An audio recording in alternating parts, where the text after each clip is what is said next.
বাসায় আজকে এত বড় একটা আয়োজন, আপনি এরকম পুরান শাড়ি পরে কেন আছেন? প্রথমে একটা নতুন শাড়ি পরছিলাম, মা বললো রান্না করতে হবে তাই। পুরান শাড়ি পরে থাকেন, তবে চোখে একটু কাজল দেবেন, আপনার চোখে অনেক মায়া। আচ্ছা আমি তাহলে যাই এখন। গালে মশা বসছিল, এখানে এত মশা। বাবা কেমন দেখলি মেয়ে? তো অভাবী ফ্যামিলি, আমার এই বিয়েতে মত নাই। আমি অন্তরাকে বিয়ে করব, আমি একাই ওকে বিয়ে করবো, আমার কারোর দরকার নাই। ভাই, আপনি আমাকে চিনতে পারেন না? আমি কবির, আরমানের ভাই। সরি, প্রথমে চিনতে পারি নাই। আচ্ছা, আপনি এখানে একা দাঁড়িয়ে কি করছেন? স্যান্ডেল ছিঁড়ে গেছে, হাঁটতে পারতেছি না। সামনে একটা মুচি আছে, চলেন ঠিক করে নিয়ে আসি। কিভাবে যাবো, হাঁটতেই তো পারতেছি না। তাহলে এক জোড়া নতুন স্যান্ডেল কিনে নেন। বাজেট নেই মাসে। কিসের বাজেট? আমার বেতনেই তো সংসার চলে। আপনি চাকরি করেন? একটা স্কুলে পড়াই। আপনি কিছু মনে না করলে আমি আপনাকে এক জোড়া স্যান্ডেল গিফট করি। আই রিক্সা। আচ্ছা দাদা ভাই, আমার না মাইটারে খুব দেখতে মন চাইতেছে, আমি কোন না বাসায় আসতে। যেন না স্যান্ডেল ছিঁড়ে গেছে, তাও এক জোড়া নতুন স্যান্ডেল কিনে না কেন? টাকা নাই তাই। কোনো একদিন নিয়ে আসবো, তুমি দেখো। আচ্ছা মা, আমাকে দুনিয়াতে আনছো কেন? হ্যাঁ, কতদিন ধরে বলতেছে একটা ইলিশ মাছ আন। এই সমস্ত শাক লতা পাতা দিয়ে ভাত খেতে আর ভালো লাগতেছে না। খালি হুকুম করলে হয় না মা। ইলিশ মাছ খাইতে হলে ইলিশ মাছের মতো বেতন দরকার হয়। যে বেতন পাই সেটা দিয়ে কষ্ট করে সংসার চালায়, রিক্সা ভাড়াটা পর্যন্ত থাকে না। প্রতিদিন একটা ছেঁড়া স্যান্ডেল পরে স্কুলে হেঁটে যাই। কই একটা বার তো বলো না যে মনির এক জোড়া স্যান্ডেল কিনে নে। এত কথা বলতেছিস কে? মন চাইছিল একটু ইলিশ মাছ খাবো, এই জন্য চাইছিলাম। মা আমাকে জন্ম দিছো কেন? হ্যাঁ বলো তো, সংসার চালানোর জন্য? আমারও তো ইচ্ছা করে যে আমি একটু শান্তিতে ঘুমাই, কেউ আমাকে ভরসা দিই। আমি মরি, তারপর বিয়ে শাদী কর, সব ঝামেলা ফিকা যাক। আমাকে কে বিয়ে করবে মা? ভুল হয়ে গেছে, মাপ চাই, আল্লাহর রাস্তে মাপ চাই।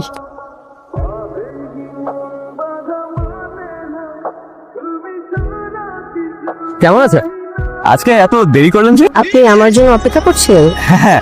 অপেক্ষা কেন করছিলেন? আরে আপনি এত অবাক হচ্ছেন কেন? আপনার সাথে কথা বলতে খুব ইচ্ছে করেছিল। সামনেই কোথাও গিয়ে বসি। তোমার আমাকে কেমন লাগে? ভালো। মানে আমি তোমার প্রিয়? কি বলেছে বুঝাবো যে তোমাকে আমার প্রথম দিন থেকেই কতটা ভালো লেগে গেছে। মানে আমি সারাক্ষণ তোমার কথা ভাবি, সারাক্ষণ তোমাকে নিয়ে চিন্তা করি। আমার তোমার প্রতি এত মায়া হয় জানো, মানে আমার বুকের ভিতরটা মনে হয় ভেঙে চুরমার হয়ে যাচ্ছে আমি তোমাকে দেখতে না পারলে। মানে আচ্ছা, আমার হয়েছেটা কি? কি হয়েছে আপনার? সরি, আমি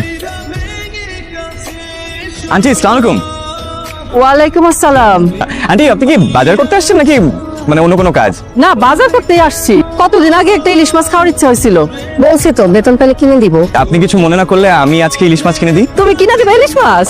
তাহলে তো খুবই ভালো হয়। আন্টি, আপনারা এখানে একটু দাঁড়ান, আমি মাছ কিনে নিয়ে আসছি। ঠিক আছে মাছ পরে কিনবো, আপনি একটু আমার সাথে এদিকে আসেন। কি করতেছেন আপনি এগুলো? হ্যাঁ, আমি কিন্তু খুব লজ্জা পাচ্ছি। আচ্ছা, আমি কি একটু বেশি করে ফেলতেছি? হ্যাঁ, বেশি করে ফেলতেছেন। খবরদার মাছ কিনে দিবেন না। চলো। মাছ কিনবো না? না, শুক্রবার দিন মা আসবে, মাকে শাড়ি দুটো দিয়ে দিবো, ঠিক আছে? মনিরার জন্য কিছু কিনে নেবে আমার জন্য?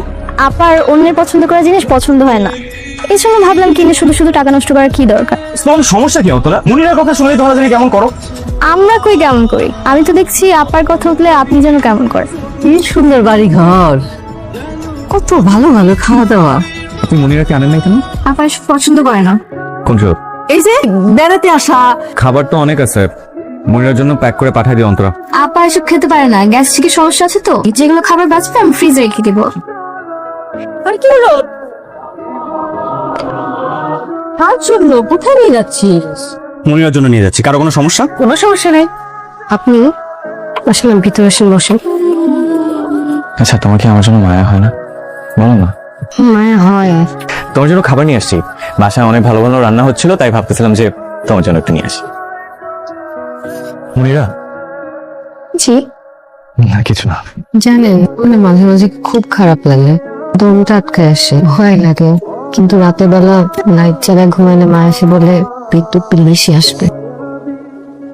আমি সবসময় তোমার পাশে থাকতে চাই, আর তোমাকে ভালোবাসি মনিরা। আমি তোমাকে বিয়ে করতে চাই, তুমি প্লিজ আমাকে না করো। তুই কি মনিরাকে ভালোবাসিস? আসি। বিয়ে করতে চাস? এই, মনিরাকে একদিন বাসায় নিয়ে না।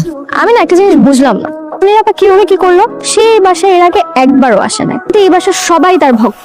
আমি সবাইকে রান্না করে 3 বেলা খাওয়াইতেছি, আমার কোনো ভ্যালু নাই। ভ্যালুটা অ্যাকচুয়ালি রান্নাতে না, ভ্যালুটা আসে ব্যবহারে।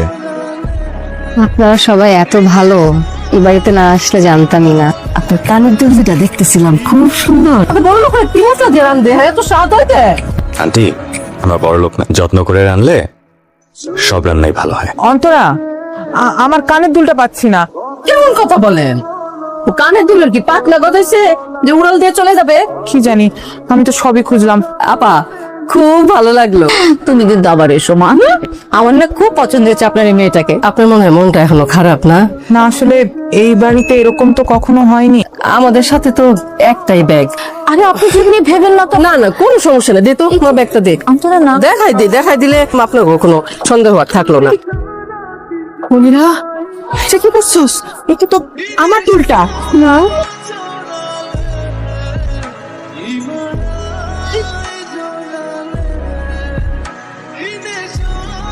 মনিরা তো বাসায় নাই। আমি আপনার সাথে কথা বলতে আসছি আন্টি। মনিরা কি আপনার আপন মেয়ে, মানে নিজের পেটের মেয়ে? প্লিজ আমাকে সত্যি কথাটা বলেন, সত্যি কখনো লুকানো রাখা যায় না। 6-7 বছর পর্যন্ত আমার কোনো সন্তানাদি হইতেছিল না। আমার বড় বোন শাহিদা সন্তান জন্ম দিতে গিয়ে মারা গেল। সেই সন্তানই মনিরা আমার কাছে নিয়ে আসলাম পালার জন্য। আমি মনিরাকে বিয়ে করবো। এটা কি করা সম্ভব? চোর একটা মেয়ে বিয়ে করবা? হ্যাঁ, আমি একটা চোর মেয়েকে বিয়ে করবো, যদি আপনার কোনো সমস্যা না থাকে। মনিরা তো অন্য জায়গায় বিয়ে ঠিক হয়ে গেছে, ওর হাতে আংটি পরানো আছে। আমার না প্রথম থেকেই সন্দেহ হতো যে মনিরা আপনার মেয়ে কিনা, কারণ একজন মা তার মেয়ের সাথে কখনো এইরকম আচরণ করতে পারে না। আপনার কাছে মনিরা হয়তো আপনার মেয়ে না, কিন্তু মনিরা যে আপনাদেরকে কতটা ভালোবাসে সেটা আপনারা জানেনই না। আপনার একটা কথাও আমার বিশ্বাস হইতেছে না। মনিরা, দেখো আমি ওদের কথা কোনো কথা বিশ্বাস করিনি, তুমি আমাকে বিশ্বাস করো। তুমি আমাকে মিথ্যা বললা কেন? আমি কি মিথ্যা বলছি? তোমার বিয়ে ঠিক হয়ে আছে, তোমার মা বললো। মা মিথ্যা বলছে। মা চায় না আমার বিয়ে হোক। আমি গেলে সংসারকে দেখবে, সংসারের কথা চিন্তা করে মা কখনো আমার বিয়ের কথা বলেইনি। অথচ সে বুঝে না যে সে না বললেও সংসার দায়িত্বটা আমি নিতাম। তুমি যে এই যে সবার কথা এত ভাবো, নিজের কথা একবার ভাবো। আমি তোমাকে আজকে বিয়ে করবো, তুমি করবো আমাকে বিয়ে? হ্যালো বাবা, বল। মা, আমি মনিরাকে পাইছি মা। বাসায় নিয়ে না বাবা, ও নিশ্চয়ই এখনো খুব মন খারাপ করে আছে, তাই না? আমি বাসায় আসার আগে আজকে মনিরাকে বিয়ে করে নিয়ে আসতে চাই। কি বলছিস এসব? মা, মনিরা চোর না মা। মনিরার ব্যাগে ওই কানের দুল ঢুকাইছিল অন্তরার মা। ওরা কোনোভাবেই চায় নাই মনিরা এই বাড়ি বউ হয়ে আসুক। আমি কিন্তু বিশ্বাস করতে পারছি না। আরমান আমাকে সবকিছু বলছে, আরমান নিজের চোখে দেখছে। মানুষকে আসলে বিশ্বাস করা খুব কঠিন বাবা। তোর যা ইচ্ছা সেটা তুই কর।